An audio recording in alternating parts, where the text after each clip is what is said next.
It is Sheldon once again for Comic Impact, and I'm here with Jim Fletcher from DC Collectables, and he's got a lot to talk about this year. There's a lot going on. The first thing I wanted to ask you about, of course, is the Green Lantern figures that are tentatively, that might come out, that we hope come out. That's been a lot to talk about, because we wanted to get them out there, and we have them as a convention exclusives for the time being. I mean, we wanted to test them out. We really were taking a risk because we don't know how they're going to go. Want. We don't know if people want them. We just have no idea. So it's kind of a fun way to do it. I can ease your worries. People want them. So far, from what I've seen, I agree with you. I'm hoping we can make a lot more of a deal out of them, because yeah, so far all I'm getting is complaints. Yeah. Why aren't they in stores? So I'm very happy about that sort of complaint. And is it possible? Well, I'm not really happy about it. Is it possible that might grow into maybe expanding on the New 52 with the rest of the the other Well, side? we'd obviously like to go there, but we wanted to really do it this time, was really get a solid, because we wanted to promise ourselves we're going to do a Green Lantern line, let's do a bunch of them. Yeah. Not just here's the ones you've seen 100 times already. So it's going to be kind of interesting. So we're going to stick with this for the time being, see how they do at this show, and then there's the 2 more rollout at the New York show as well. But judging by this show, we've already been talking to our business team, so I'm hoping we can kick it up a notch. Yeah. The playset's amazing. That thing is just insane. Yeah, are you kidding? I looked at it and I was like, where did this come from? I had people asking me, how much is this going to be? They're like, I'll take it. Well, so but again, if the response keeps up like this the whole convention, I would consider actually making it. Awesome. It would be pretty cool. Well, I know we hope you do. I'd like to actually shrink myself down that small so I can go in there with them and then play that way. That would be the whole experience. It'd almost be more cost effective that way. It would be, yeah. Yeah, that's true. Yeah. And I know you guys also just put out the DC line of New 52, what they would be the 7-inch or 6-inch figures? There are standard size figures. Yeah, so that's basically working with Jeff and Jim and getting the whole Justice League done. What's cool about that line, though, is the Justice League interacts with a lot of stuff, and there's a lot of story points that go on, so we're bringing in more and more characters as we're going forward. Well, I even noticed that last year you guys had like a prototype of Hawkman out in the case and stuff like that. We actually still have that one in the office.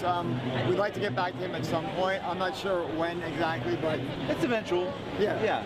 He hasn't done too much with the JLA right now, so I can't really put him in the line at the moment because he's kind of hanging out by himself. But if he starts interacting more, we definitely want to get him in there. Well, and we also know you have Darkseid. Oh, my favorite story about Darkseid is everyone keeps asking me if that's a 2-up. Mike, that's the actual size of him. He's actually, when we were developing the figure, I was talking to Jim Lee about it, and he's like, I'm like, well, Jim, from the drawings in the book, I'm not really sure like how tall is he. And he's like, he thought for a minute, he goes, he's 2 Aquamans tall. So did you literally stack them? Yeah, so I literally stacked them on Aquamans. We gave it to the sculptor and went, that's awesome. This is how tall he is. And I'd like to use that unit of measurement going for everything. How big is this? 2 Aquamans big. It's like how many hands is he for the horse thing? How many Aquamans long is that? That's awesome. Mega Aquamans, or like the Troy ounces, you use it like that kind of thing. And we also noticed you're doing a lot of the newer looks for your statues for the New 52. Well, because we've done a lot of the old ones already. I mean, we had the whole Adam Hughes line that we've already done. All the busts for Terry Dodson and Amanda Connor were all pre-52. So we've already offered an awful lot of that over the last 8 years, at least, since I've been there. And the old ones kind of become almost specialty line, and you could probably, you can get those at other places. You can get them all over the show. Yeah. I know a special one to your heart, though, is the anime con. The anime Comi figures are great. Yeah. Those are great. I mean, I'm still designing pretty much all those, so of course. How many have you done at There's this point? about, if you count the little ones that we ran, there's about 50-something. Really? It's actually the second longest, behind Batman Black and White, it's like the second longest running continuous line. That's awesome. That we've done. So that's awesome. Cool, They're still doing well. I mean, people still like them. There was a bunch of cosplayers here today. I don't know if you saw them. There was 10 people showed up. Yeah. It's all different characters. When we cover cons, we always see 1 or 2, Yeah, this was a whole group. They all came today. All came to the panel. That's awesome. There was a Hawker with these giant wings. There was the Robin, who was actually the ringleader of the gang. This is kind of funny. Robin is like gathering everybody up. That's funny. So they all showed up, but there was a Huntress there. There was a Hawker. There was the Jade figure that was there. There was this Robin had a Batman. So I'm just ready. He was missing somebody, and I'm going to feel bad. Don't worry about it. We'll fill it in later.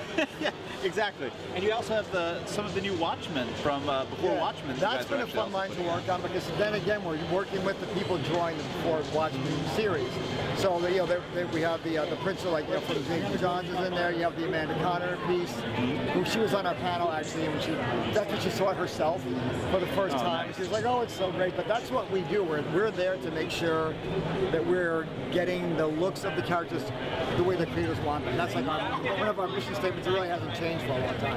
That's awesome, and awesome job on the Dark Knight stuff. Oh, and the busts over there that we also saw you have. Yeah, the busts are fun too, because again, they're all new. Like we've done, I love how fresh they look that way. Yeah. Honestly. Well, there's a lot of movement in them too, which I think is nice. Yeah. And not just, so you might as well chop their arms off and make them no. Exactly. So we're trying to bring some movement into them that at least reflects what the character semi can do. Yeah. Well, we're going to make a set of legs too to go with them. Is there anything that maybe isn't here that you can kind of talk about? That maybe something that I know you mentioned something about the Green Lanterns that they'll have at the New York Con. Yeah, they're not. Well, they're actually in the case there. There's the Atrocitus and John Stewart. Yeah. By the next season. Okay. But there's nothing in here that we revealed outside what's here. We had it the other. We got the last stuff that was revealed was the Ivy thing at the panel. And then we just have to wait for New York for more stuff. All right. Well, you heard it here, Comic Impact. Thank you, Jim. I appreciate your time.